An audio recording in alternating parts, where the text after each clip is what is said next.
What's going on, everybody? You guys know my love for these Wednesday Q&A videos, and I can honestly tell you that every single week I get a little nervous. When I post the video, a small part of me goes, what if nobody asks a question this week? What would I do? Would I just skip the week? How would that all transpire? And I get a little worried, I get a little concerned, because I don't want it to end, I want it to keep going. But if there aren't questions to answer, or I should say give my opinion for, then there wouldn't be anything to talk about. So I get nervous each week, but each week you all continue to come through. This week is no exception. Some outstanding questions this week. Some really tough questions. Probably the toughest question, the most polarizing question out of every question that I've ever received is one that takes place this week.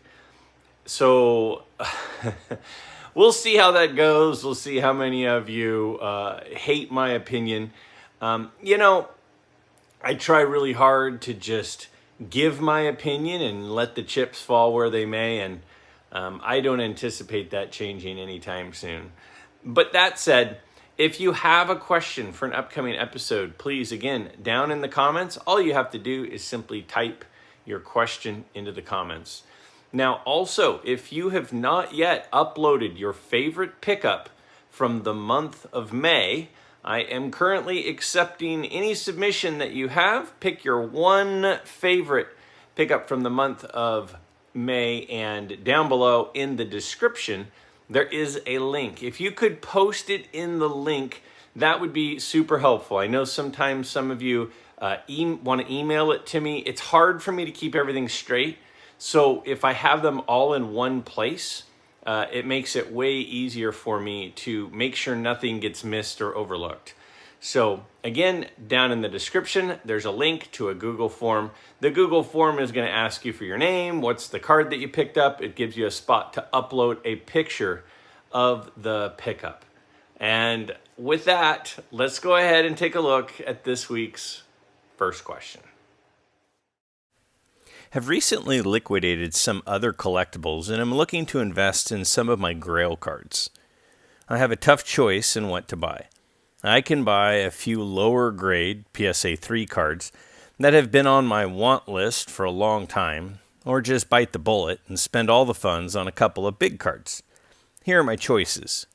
Choice 1, a 1954 Hank Aaron PSA 3. A 1953 Satchel Paige PSA 3. A 1953 Jackie Robinson PSA 3. A 1953 Willie Mays PSA 3. A 1953 Mickey Mantle PSA 3. A 1955 Sandy Koufax PSA 3. And a 1955 Roberto Clemente PSA 3. Or I could go with choice 2. A T206 Ty Cobb in a mid-grade. And a 1933 Gaudy Babe Ruth. Which would you choose? All right, so there are definitely channels out there that talk about them being gurus of sports card investing. That is not me. I am not here to give any sort of investment advice. Talk about my predictions for where you should be spending your money. At the end of the day, I will continue to always say, you should be buying what you like. And ideally, if you buy what you like, you're going to have things that you enjoy and the hobby will be enjoyable for you. As soon as it's not, as soon as it's an investment, and the reason I bring this up is because the question was led with thinking about investing in some other cards. And so as soon as it becomes an investment, it kind of changes the perspective of cards away from a hobby and into a financial obligation that you need to go up in value. So I'm not going to necessarily tell you which one I think is a better investment. I will give you my thoughts on the pros and cons of each, though. First thing I'll say is this. All the cards that are mentioned here are iconic, high demand cards that I don't expect demand to go away anytime soon. You know, I think these cards will always have, all of these cards, every single card that's mentioned will always have demand. And demand is a big piece of what drives prices. I also think that these cards are not going to suddenly have a huge shoot up in supply. Right? The supply is fixed. Most of these cards, not all, but most of these cards have been graded at this point. They're in holders at this point. There are definitely some that aren't, but these are kind of expensive cards, and the expensive cards are usually the first ones that get graded. So a lot of these are in holders. Not all, but a lot. So I don't think you're going to, look in a couple of years and all of a sudden there's going to be 3 times as many Ty Cobb T206 cards or 53 Mantles. I don't anticipate that. So I don't think that the demand's going to go anywhere. I don't think that the supply is going to go anywhere. I think both of those things are pretty stable, making them fairly stable cards to have money in. Now, again, this is not investment advice. This is just opinions, pros and cons. Now, one of the things that I find interesting is the value of these cards matters when you're talking about values. I mean, that makes sense, right? The values of the cards matter when talking about values. Yeah, that was groundbreaking news, Greg. Wow, that was deep. What I mean is, if there's a card like a 33 Gaudy Babe Ruth, and there's not a specified one here, there are 4 in the set, and it doesn't, in this particular example, talk about which one. It also doesn't talk about which grade. But those cards are expensive. Like the most affordable one might be, of any of the Ruths, might be $8,000 for like a low-end one, maybe a little less.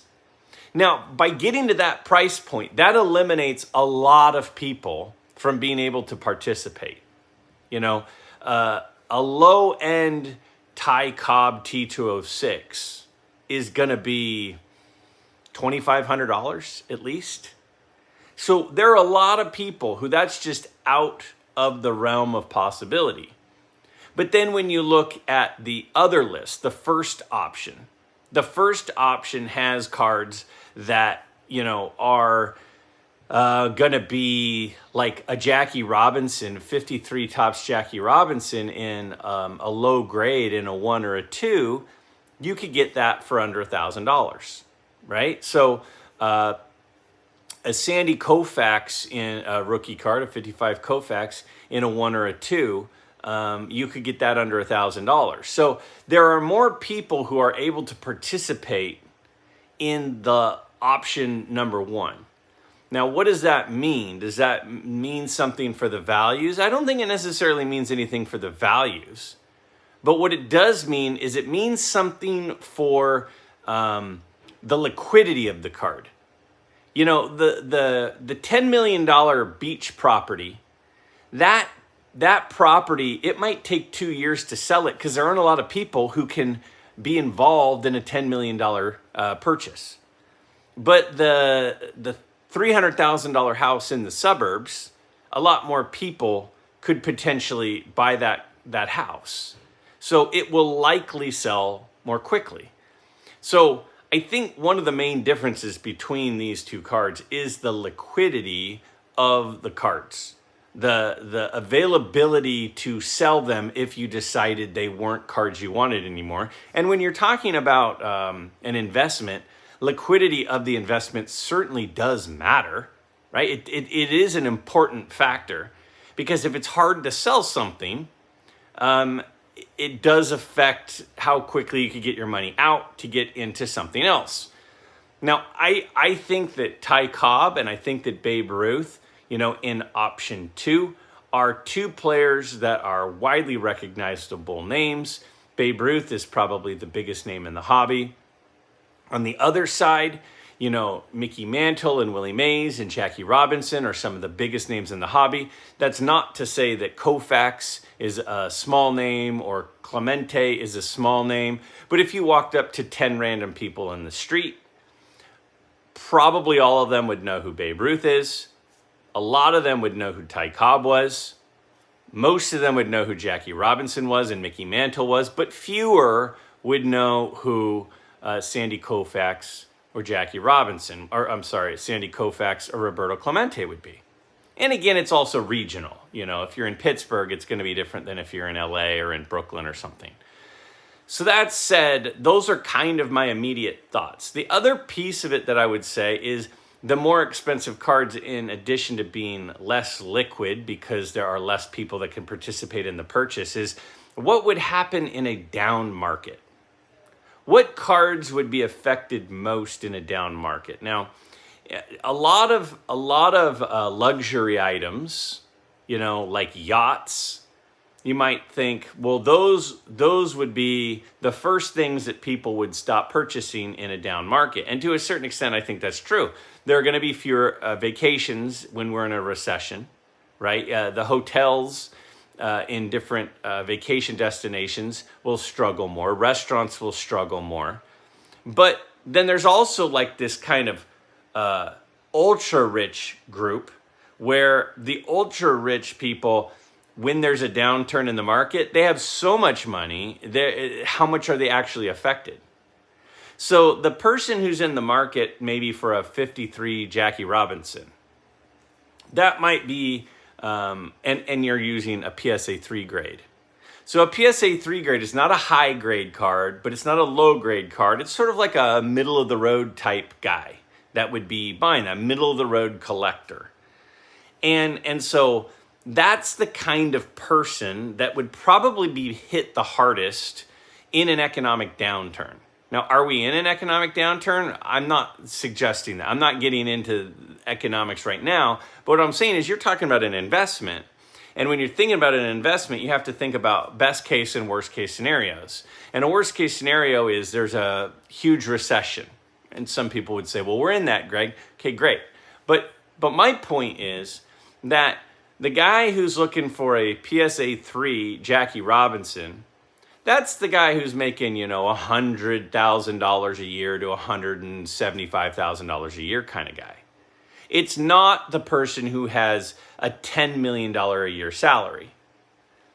But the guy who's buying a mid-grade T206 Cobb, and the one that I showed on the screen is a PSA 5, which is, I would say is a mid-grade, right? A 5 is not the middle.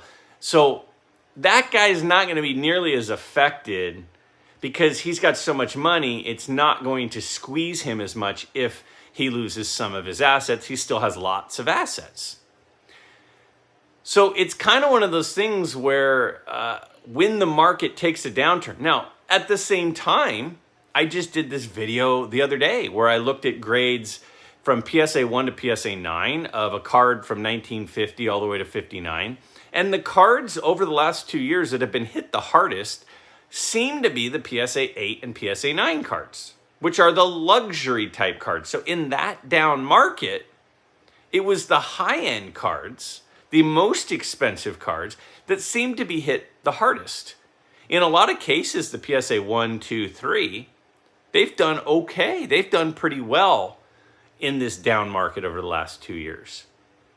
So those are some of the questions that I would ask myself is, the liquidity, if I decide to get out of these cards, how quickly will I need to get out of them? Or will I be able to be patient? That might affect option 1 versus option 2, because option 2 might take longer. But option 2 is only 2 cards to sell instead of 7 or whatever it was with option 1. But the other piece, as I just mentioned, is, I think the PSA 3 range is sort of your average collector guy. It's not an entry-level collector, but it's not a high-end collector. And if the market is to get squeezed, the guy who's going to have less available funds for his collection is probably the mid-level collector guy, not the super high-end guy. Marshall Fogel is a super high-end collector.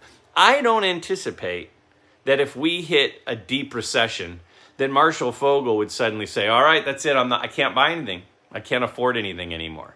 He's still going to be buying high-end memorabilia when it comes up for auction. But the guy who's, working as a firefighter making $115,000 a year, he might get squeezed in a recession and may not be able to buy his PSA 3 Jackie Robinson in the 1953 Topps set. That's my take. So those are the things I would be considering as I'm considering those two options. A question that's a hot topic right now. Where are you on the integration of Negro League records with MLB? It's a touchy subject, and a lot of people are throwing around racism for those that don't believe they should be integrated. I'm not sure where I stand right now. There's no denying that there were phenomenal players in that league.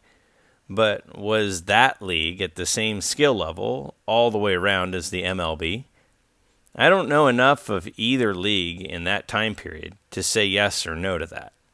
Just looking for your opinion. Completely understand if you'd rather avoid this one. All right. Really tough question. Very polarizing opinion. That there are going to be people all the way on one end and all the way on another. And that's okay. All I can do is be authentic and share my thoughts. And that's what you're asking for, are my thoughts. It doesn't mean that I'm going to make everyone happy or everyone mad. And that's okay too. But I do feel like if you're asking my opinion, I'm happy to give it. Now, the first thing is I think we need to kind of back up and share a little bit of the history of what it is are we actually talking about. What is happening in case you weren't aware of what happened over the last couple of weeks. I wanted to kind of first explain that. So, there were all the players in the Negro Leagues that were not allowed. They were banned. They were not allowed to play in Major League Baseball. And they wanted to play in Major League Baseball. And they played a very high quality game of baseball. And they played in the Negro Leagues. And so what Major League Baseball decided was they wanted to include the statistics from the Negro Leagues into the Major League record books.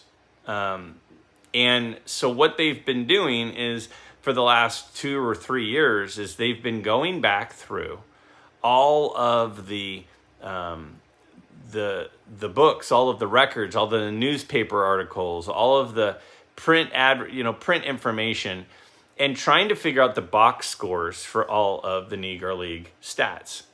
Now, we have to remember all this stuff, nothing was digital at the time. And, the Negro Leagues were not getting the same sort of press coverage of the major leagues. And so as a result, they have to try to kind of piece a lot of this information together. Now, for reference purposes, because I think that this is important, a Negro League season was 60 to 80 games, kind of depended on the season, depended on the team, the region.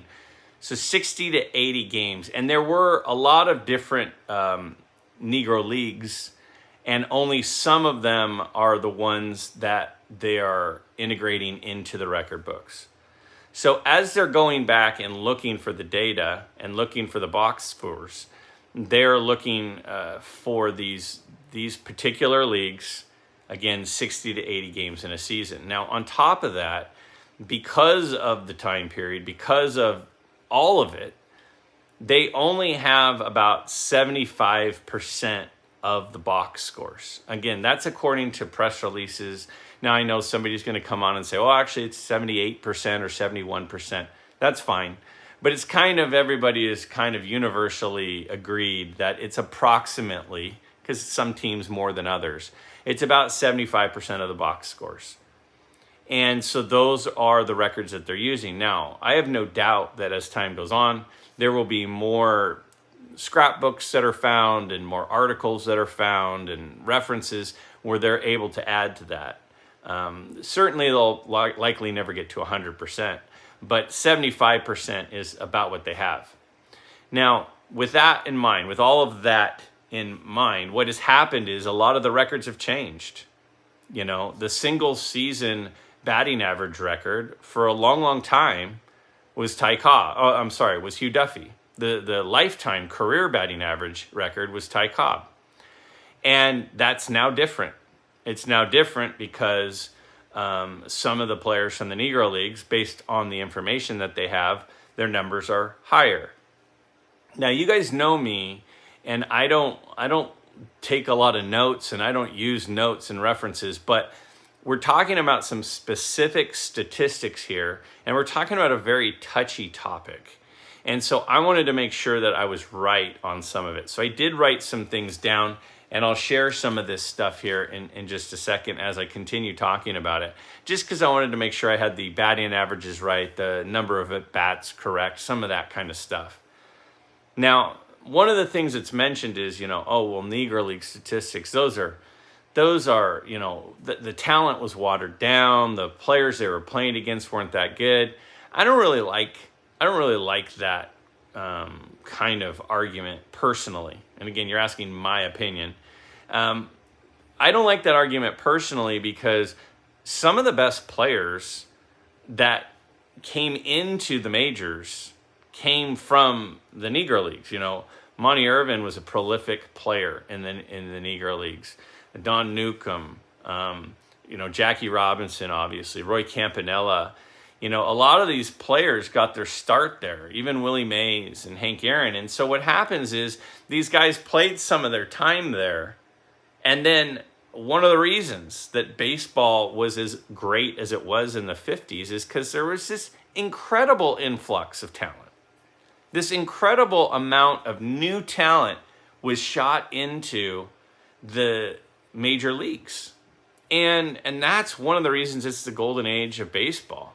Is a time that the country was flourishing. It's a time that baseball was flourishing, and it was just absolutely taking off.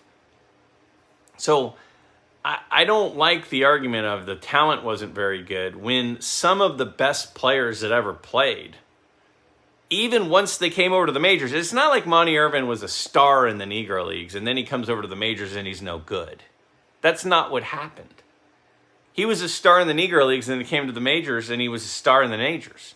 Minnie Minoso. There are many others, and I'm not trying to just pick certain names. I'm just the first ones that are coming into my mind. So I do believe it was pretty high-quality talent in the Negro Leagues, and I believe it was high-quality talent in the major leagues. And when you took those two leagues and you merged them, it was a super league. And that's the amazing baseball that was happening in the 1950s. Now, I want to talk about some of the stats that have changed because of this. Again, Hugh Duffy had the single-season batting average record, and now he's got the 5th. And when you look at that statistic, that he's now the 5th highest batting average, you got to look at how many at-bats Hugh Duffy had, and you got to compare it to the other players. You got a couple players there that had 300 at-bats. But then you have a player with less than 100 at-bats. And, in Major League Baseball right now, you need to average 3.1 at-bats per game in order to qualify for the single-season batting crown. So you need over 500 at-bats in the majors right now in order to be one of the people in the running for the batting crown, the batting title. But then we have this player, one of the players on there with, about 80 at-bats. Let's just say that his season had 60 games. Again, the Negro Leagues had between 60 and 80 games approximately. And we don't have all of the stats, but that means he had a little over 1 at-bat a game. And now he's above Hugh Duffy, who had like 600 at-bats in the season that he hit over 400 and around 440. So I don't understand personally, why have we changed the threshold for a single season if we've had this thing of 3.1 at-bats and now all of a sudden we're not doing the 3.1 at-bats? That doesn't hold up to me. the guys with 300 at bats, if they had a 60-game season and they had 3.1 at bats, then at least they're, in the range of what we're talking about. But so I guess we have to go back to also, why does it have to be 3.1 at bats? Why does Major League Baseball do that? Well, the reason you do that is when you have an average, the average needs a big enough sample size to be statistically relevant and significant.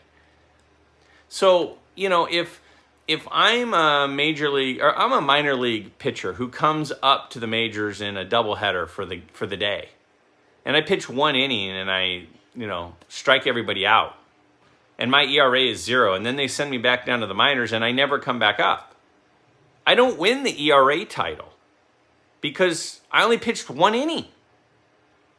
That's not enough to be considered for the ERA title. So one of the keys to stats is that the stat is statistically significant, and that's why they have the minimum threshold for the sample size. So I don't know why we would change the sample size. So that's kind of, I kind of struggle with that. How can somebody with 125 at bats be considered to have a higher batting average than the person who met the threshold and had over 600 at bats?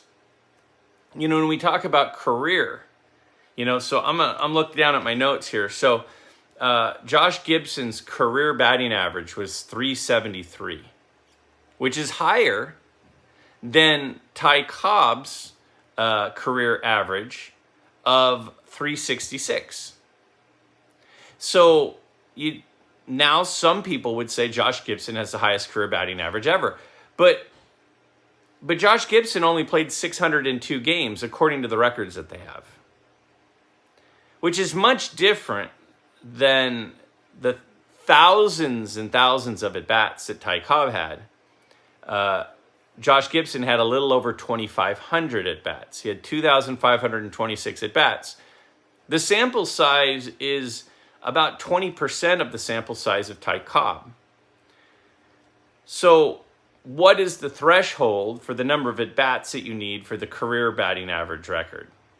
Because I don't know if Josh Gibson hit it. Now, does that mean that Josh Gibson wasn't good? Of course not. Of course I think Josh Gibson was probably phenomenal. I never saw him play. I don't have any tape of seeing him play. There are articles about people that were there. Everything I've ever heard is that he was a phenomenal player. You look at his slugging percentage. His career slugging percentage is 718, which is way higher than who was number one, Babe Ruth. Babe Ruth's was 690. And Babe Ruth's was way higher than number 2, who was Ted Williams. So now all of a sudden you go, so do we think that Josh Gibson's slugging percentage would have been higher if he had the same sample sizes as Babe Ruth? I mean, obviously we don't know, and obviously this is part of the thing, but whenever you're talking about statistics and averages and percentages, the sample size is really important, which is why Major League Baseball has minimum thresholds for things. Is it totally bogus that these guys didn't get to participate and didn't get to have those at-bats? Because that's the thing.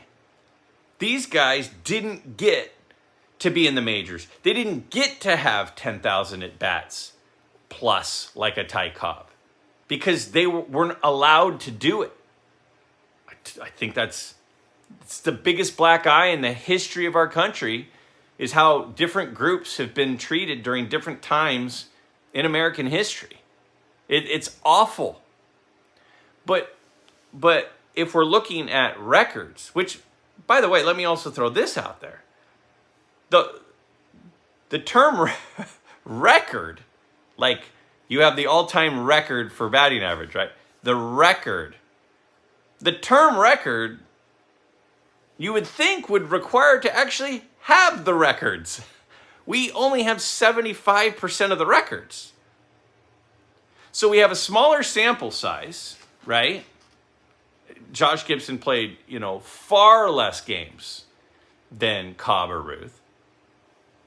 And in addition to playing far less games, we only have 75% approximately of the box scores. What about those other games?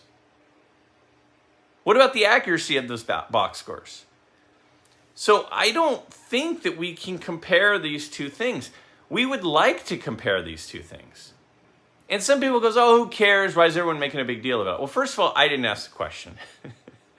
But one of the reasons people care about it is because one of the most sacred parts of baseball are the records. And because baseball's rules have had so little change to them, and the game hasn't changed a ton, the records are very important to a lot of people. So my question is, why do we feel the need to combine them? I realize that separate is not equal. I understand that.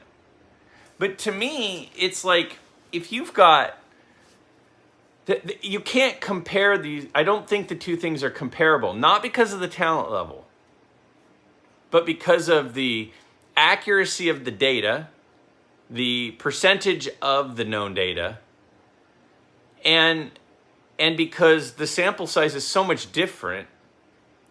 I don't think we can just like wash away all of these old records and then just change the rules for minimum amounts of plate appearances and games played and all that kind of stuff. So I don't know. I mean, it's a really difficult topic. And it's really unfair when somebody who didn't get to participate in something doesn't get to have the recognition that they deserve. But I think that the recognition could be given without combining the records. You know, it's like if we have the USFL stats and we have the NFL stats and we have players that played in both leagues. I mean, are we going to start? If the NFL buys out the Arena Football League, are we going to say all those passing numbers from the Arena Football League are now part of but the average completion percentage from the quarterbacks is now going to be included? You say, well, Greg, that doesn't count. Matt, no, you can't do that, Greg, because those guys in the Arena League, they weren't prevented from participating in the NFL. They just weren't good enough to participate in the NFL. I get that. I do get that. I just don't think that this is, these are two sets of stats that have the sample size, that have the percent completion of the record, of the stats themselves, that we can just suddenly combine them. That's just my take. Am I wrong? Am I way off base? I'm sure a lot of you disagree with me. A lot of you agree with me, and a lot of you probably just fast forwarded through this one. I don't know what else to say, but that's kind of my take. Hey there, Greg. The upcoming National has some really good autograph opportunities this year. My question is, would you crack a high-grade Jerry Rice or Barry Sanders rookie card to get it autographed, or get lesser quality raw copies autographed to avoid resubmitting an already good grade? So I've gone really long on the first couple of answers. This is not going to be a 2-hour video. I think I have a fairly short response for this one.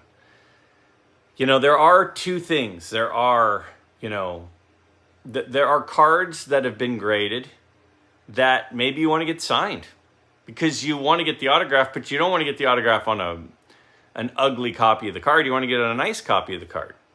And you have a nice copy of the card, but it's already been encapsulated. Now, it seems like in a normal situation, if a card got, say, a 10, say your 89 score Barry Sanders got a 10,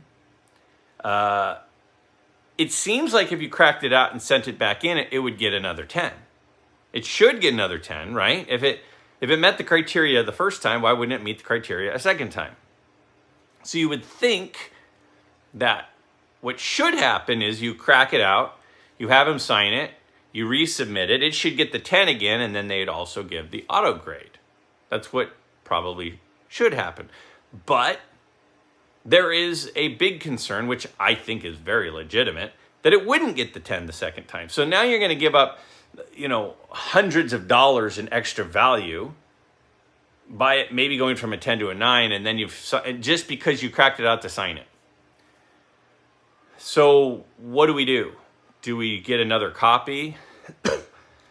I've thought about this. I've absolutely thought about this.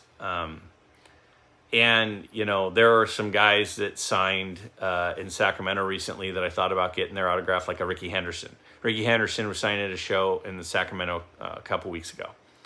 And I really thought about, well, maybe I'll just buy like an 8, crack it out, have him sign it, I'll resubmit it. It should get an 8 again, and then the auto grade would probably be a 9 or a 10. But we don't really know, right? We don't really know until it happens. And it's a risk. Would I crack out a 9? I probably wouldn't crack out a 9. That would be too much of a risk because a 9 is really expensive. It might not get the 9, very well might not get the 9 again. It might get an 8. Now the card goes from a 9 to an 8. So the value you were hoping to add by getting it signed is gone because it's no longer a 9. It's now an 8. Again, this would be not as big of an issue if the grades were very, very, very consistent, which, that's a whole different story. So I saw a video from last year's National, and I thought it was brilliant. I thought this was absolutely brilliant. And I'm not going to make a recommendation to anyone to crack out a high-grade card and then get it signed and then submit it and hope that you get the high grade again. I think that's too risky, and I don't want you to follow my advice to do that. So I personally wouldn't do that. But if I did it, if I took a 9, Ricky Henderson, and I cracked it out and had him sign it and went to resubmit it, what I saw somebody do, which again I thought was brilliant, at last year's National, was he went directly from the autograph pavilion, immediately walked over to PSA with the card and the previous flip, which he put into the card saver. So he had the previous flip of the card in that high grade. Because when you crack the slab, the little paper, the little flip that's in there has the grade. And he went up to the PSA booth and he said, this card was in a 9. And I just cracked it and got it signed.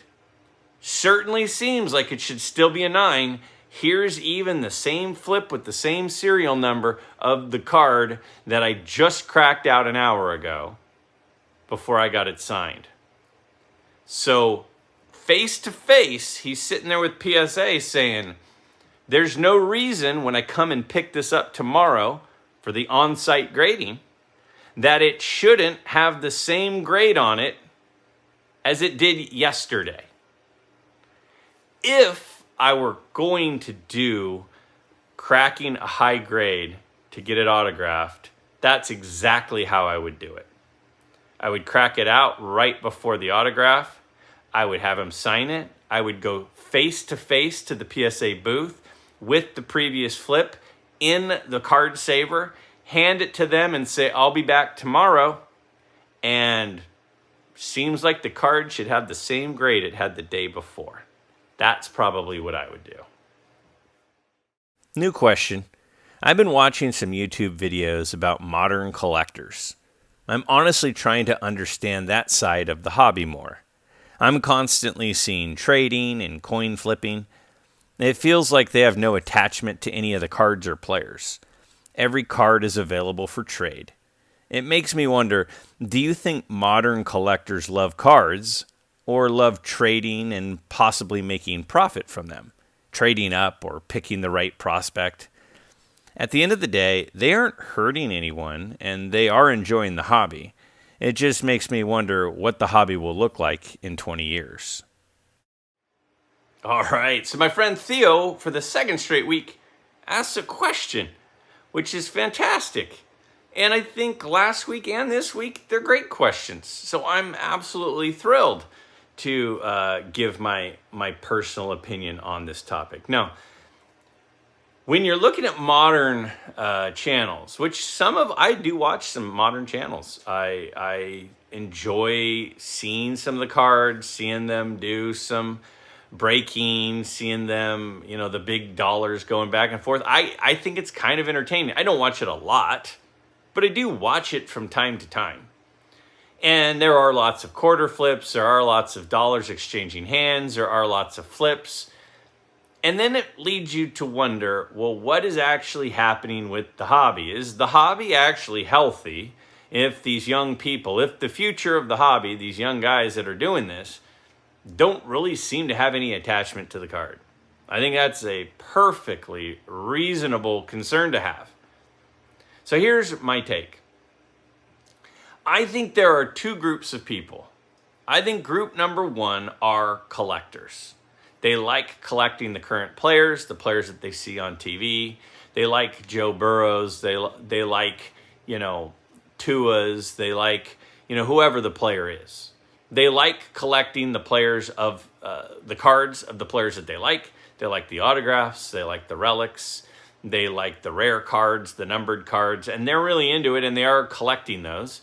And they may or may not. And again, I don't think that it's that nobody is collecting and holding and collecting and storing.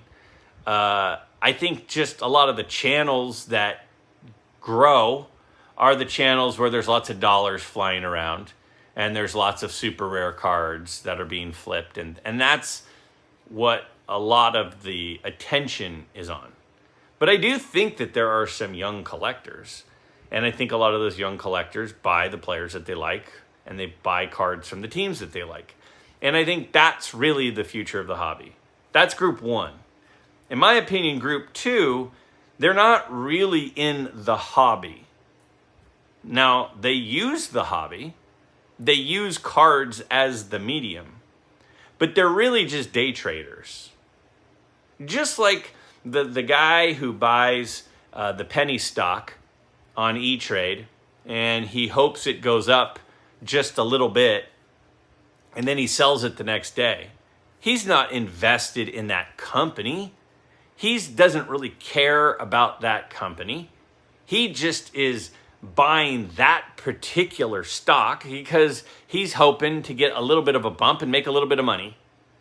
And he heard some news that they were about to release a new product that might get a little spike, and he could just take a little piece of that. That's completely different than the stock investor who is an employee at Ford and believes in Ford products and gets stock options at Ford and buys Ford because that's the future of his company that he works for. He believes they're doing good things. They're both buying and selling stocks. The guy buying the penny stock and the guy buying the Ford stock. They're using the same platform, but they're completely different things. One is somebody who's doing what they believe in, and one is doing something to just try to make a profit. So to me, there are collectors out there, but the groups that get the most attention, that have the highest, view counts and subscribers, are the channels that are, buying cards for $8,000 and then selling it an hour later for $8,500. But those people, in my opinion, they're not actual collectors. Those people are just using cards to make money. Just like the person who's buying the penny stock doesn't care. He doesn't even know anything about the company in a lot of cases that he's buying the penny stock of. He's just trying to use the penny stock and use the stock market to make a few quick dollars. So I think it's two different groups. And the part that worries me is that a lot of the attention tends to be on the group of the people who are flipping cards quickly, who don't care about the cards themselves. That is the eye candy that a lot of the attention is on. And that is dangerous for the future of the hobby. But I don't think that that means that there aren't actual collectors of cards that are young. I do believe that those exist as well. I just believe it's two different groups. And when you're hearing all this noise come from one group and all this attention on this one group, we tend to think that everybody is just in that one group, but I don't think that's the case. I think it's a portion of the modern collectors. I don't think it's all of the modern collectors.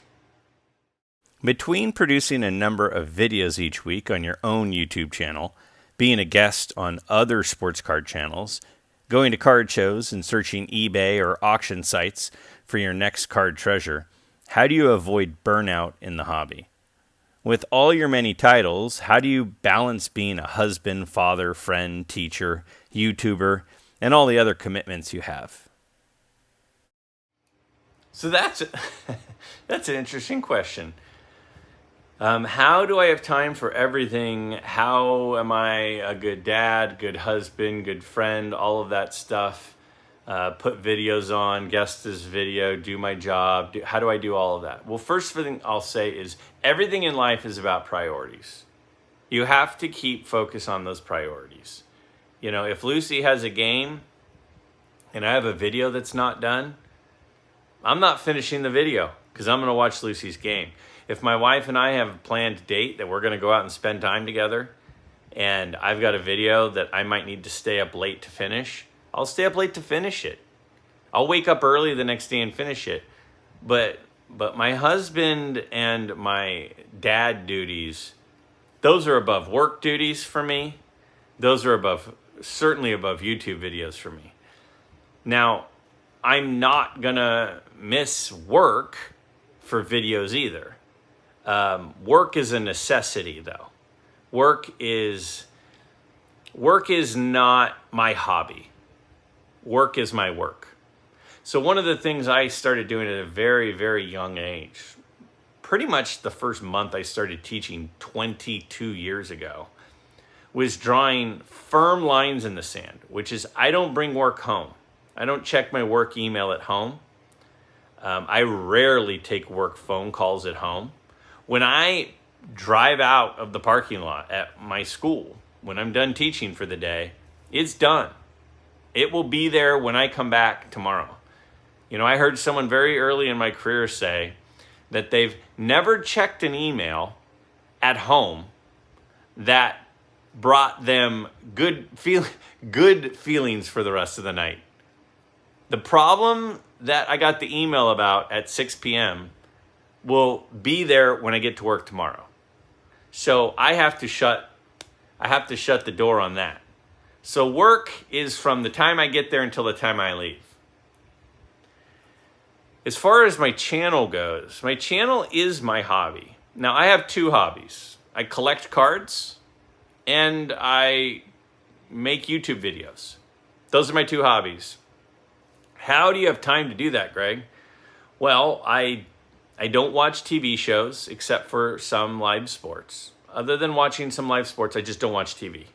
I don't watch movies. I don't go to the movies. I don't have a lot of other hobbies. Now, I don't make a YouTube video instead of mowing the lawn. I mean, yesterday I was outside for a couple of hours doing a whole bunch of yard work. And that I have to do. I have to take care of my home issues before I take care of my YouTube issues. But, you know, some people will go home and they'll watch, you know, the playoff basketball game all night or the NBA finals. And I don't really care because my team's not in it. It's not that interesting to me. Not really drawn to either of the teams. So I don't watch. Instead, I will make a YouTube video. That's what's fun for me. You know, some people like to go play pickup basketball. Some people play, slow pitch softball with some buddies, and then they go out and get drinks afterwards. I don't do that. Those aren't my hobbies. My hobby is collecting cards and making YouTube videos. So when I'm not at work, which again, I shut the door on work as soon as I leave, and I'm not doing dad and husband and, friend responsibilities, which I love, which that's the top priority, then I'll work on YouTube videos as one of my 2 hobbies. And it's fun for me. Now, it's a lot of work. I know some people, they go play, and then they record, and then they go end, and then they go upload, and then that's it. And that's fine. A lot of the time, when I'm putting out a video, it's fun for me to splice in other things. It's fun for me to show graphics. It's fun for me to display things. It's time consuming, but it's fun. It's part of what I enjoy, is creating something interesting. If people are going to take the time in their day to watch whatever it is that I've put together, I'd really like it to be worth their time. And so I want to honor their time and respect their time by putting something quality together that they're using their time on. So that's kind of my philosophy. Now, how do I avoid burnout? I'll be honest with you, my passion for cards has only grown over the last several years. It has never been stronger than it is right now. So I certainly am not burned out when it comes to cards. There are times during the school year, during, my kids' schedules with things that they've got, with family events that we've got, or trips or things, where it is very difficult to ensure that I am also